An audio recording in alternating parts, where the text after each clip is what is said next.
Hello everyone, welcome to my channel. So guys, आज हम organic chemistry का carbons का जो टॉपिक है इसे कंप्लीट करेंगे। तो ये जो टॉपिक है गाइस हमेशा एग्जाम में आते रहता है, तो आपको अच्छे से कंप्लीट करके जाना है। और ऑर्गेनिक केमिस्ट्री की प्लेलिस्ट अगर आप चेक कर लीजिएगा, ठीक है। और चैनल पर नए हैं तो प्लीज़ चैनल को लाइक सब्सक्राइब कर दीजिएगा। और जिसको भी एमएससी फर्स्ट सेम के नोट्स परचेस करने हैं तो आप मुझे व्हाट्सएप पे मैसेज कर सकते हैं। डिस्क्रिप्शन में व्हाट्सएप नंबर शेयर कर दे दूँ। तो चलिए वीडियो को स्टार्ट करते हैं। तो सबसे पहले हम ये देखेंगे कि कार्बन होते कैसे हैं, इसके बारे में हम थोड़ा डिटेल में समझने की कोशिश करेंगे, ठीक है। तो ये क्या है, ये द्विसहसंयोजी कार्बन मध्यवर्ती यानी कि कार्बन इंटरमीडिएट होते हैं, ठीक है। जो एक प्रकार का द्विसहसंयोजी द्विसंयोजक मुक्त मूलक यानी फ्री रेडिकल होते हैं, ठीक है। ये जो कार्बन्स होते हैं वो क्या होते हैं, फ्री रेडिकल्स होते हैं। और ये क्या होता है, इनके बीच में कार्बन इंटरमीडिएट होते हैं। और इसका एग्जाम्पल दिया गया है जैसे कि CH2 और CCl2, ठीक है। कार्बन के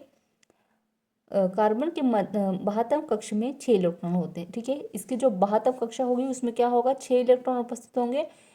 इनमें से 4 इलेक्ट्रॉन बंधित इलेक्ट्रॉन पेयर के रूप में अर्थात 2 इलेक्ट्रॉन युग्म के रूप में होते हैं, ठीक है। तो आपको इस तरह से आप कार्बन के बारे में इस तरह से आप बता सकते हैं। अब आगे देखते हैं। अब इनके प्रकार देख लेंगे, टाइप्स ऑफ कार्बन्स, ठीक है। तो फर्स्ट है सिंगलेट कार्बन्स। तो ये होती क्या है ये देख लेते हैं। इसका जो कार्बन sp2 संकरित अवस्था में होता है, इसका जो हाइब्रिडेशन क्या होगा, sp2 होगा, ठीक है। क्योंकि ये क्या है, मुक्त मूलक है। और मुक्त मूलक जो होते हैं वो क्या होते हैं, sp2 जो है संकरित होते हैं, ठीक है। जैसे कि अभी हमने पिछले वीडियो में देखा था। अब इसमें दूसरा कह रहा है कि यह 2 बंधित इलेक्ट्रॉन युग्म यानी बॉन्डेड इलेक्ट्रॉन पेयर द्वारा 2 समूह से जुड़ा होता है, ठीक है। मतलब इसमें 2 बॉन्ड जुड़े हुए होंगे, ठीक है। ये 2 बॉन्ड से जुड़ा हुआ रहता है। अब थर्ड नंबर में कह रहे हैं कि एक sp2 संकरित कक्षक में एक एकाकी इलेक्ट्रॉन युग्म यानी लोन पेयर ऑफ इलेक्ट्रॉन रहता है। यहाँ पे क्या होता है, जो sp2 संकरित कक्षक होते हैं उसमें क्या होता है, एक एकांकी इलेक्ट्रॉन युग्म यानी लोन पेयर भी यहाँ पर उपस्थित रहते हैं, ये कह रहा है। अब आगे देखते हैं 4 नंबर, असंकरित यानी अनहाइब्रिडेशन पी कक्षक रिक्त रहते हैं। यहाँ पे जो पी कक्षक होता है वो क्या होता है, रिक्त होता है। इस यहाँ पर देखिएगा, इसकी जो जो संरचना है वो इस तरह से दी गई है। तो यहाँ पे नॉन बॉन्ड, यहाँ पर देखिएगा लोन पेयर उपस्थित होते हैं, ठीक है। और ये इस तरह से इसकी संरचना बनी हुई है। तो आपको इसको एग्जाम में अच्छे से लिख कर आना है। और यहाँ पे जो सिंगलेट कार्बन्स जो है इसके बारे में भी आपको अच्छे से लिख कर आना है। अब आगे देखते हैं। अब सेकेंड नंबर में देखेंगे ट्रिपल कार्बन्स क्या होते हैं। तो त्रिय कार्बिन का कार्बन sp2 संकरित अवस्था में होता है, ठीक है। ये भी क्या होते हैं, ये sp संकरित कक्षा में होते हैं, ठीक है। और इसके 2 बंधित इलेक्ट्रॉन जोड़े इन 2 sp संकरित कक्षक में होते हैं, ठीक है। इसमें 2 बंधित इलेक्ट्रॉन जोड़े होते हैं। अब आगे कह रहे हैं कि इन्हीं कक्षकों द्वारा 2 एल्किल समूह या अन्य परमाणु से जुड़ा होता है। यहाँ पे क्या होता है, 2 एल्किल समूह भी उपस्थित होते हैं।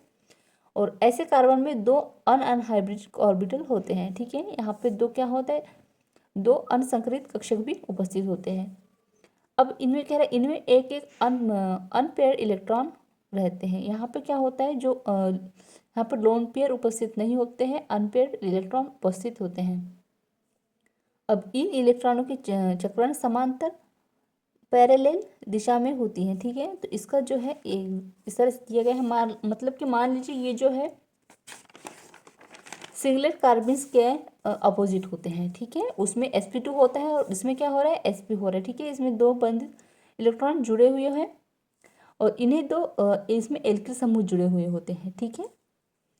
अब आगे देखते हैं। अब कह रहा है कि अतः दोनों ही प्रकार के कार्बन में 72 कक्षा में 6 इलेक्ट्रॉन होते हैं। इसमें जो है इक्वल 2 होते हैं, किसमें 6 इलेक्ट्रॉन होते हैं, किसमें सिंगलेट कार्बन्स में भी और ट्रिपल कार्बन्स में भी।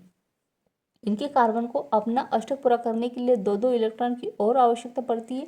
इसलिए ये इलेक्ट्रोफिलिक अभिकर्मक यानी इलेक्ट्रोफिलिक रिगेंड के समान व्यवहार करते हैं, ठीक है। मतलब कि इनको पूरा करने के लिए यहाँ पे आपको 2 इलेक्ट्रॉन की आवश्यकता पड़ती है, इसलिए क्या करते हैं, इलेक्ट्रोफिलिक अभिकर्मक की तरह व्यवहार करते हैं, ठीक है। तो इसका जो है इसकी जो संरचना इस तरह से बनती है, ठीक है। तो आपको इसको भी एग्जाम में लिख कर आना है। तो यहाँ पे जो है हमारा टॉपिक एंड होता है। सो आई होप कि आपको ये नोट जरूर पसंद आया हो। सो प्लीज़ चैनल को लाइक सब्सक्राइब कर दीजिएगा, साथ ही बेल आइकन प्रेस कर दीजिएगा। कमेंट में जरूर बताएगा आपको ये नोट्स कैसे लगे। और अगर कोई टॉपिक आपको छूट रहा है तो आप मुझे कमेंट में बता सकते हैं, ठीक है। मैं जल्दी जल्दी उस टॉपिक को कंप्लीट करने की पूरी कोशिश करूँगी। और प्लेलिस्ट जरूर चेक कीजिएगा आप, ठीक है। और एमएससी फर्स्ट सेम के नोट्स अगर आपको परचेस करना है तो आप मुझे व्हाट्सएप मैसेज कर सकते हैं। डिस्क्रिप्शन में व्हाट्सएप नंबर शेयर कर दूँगी। Thank you.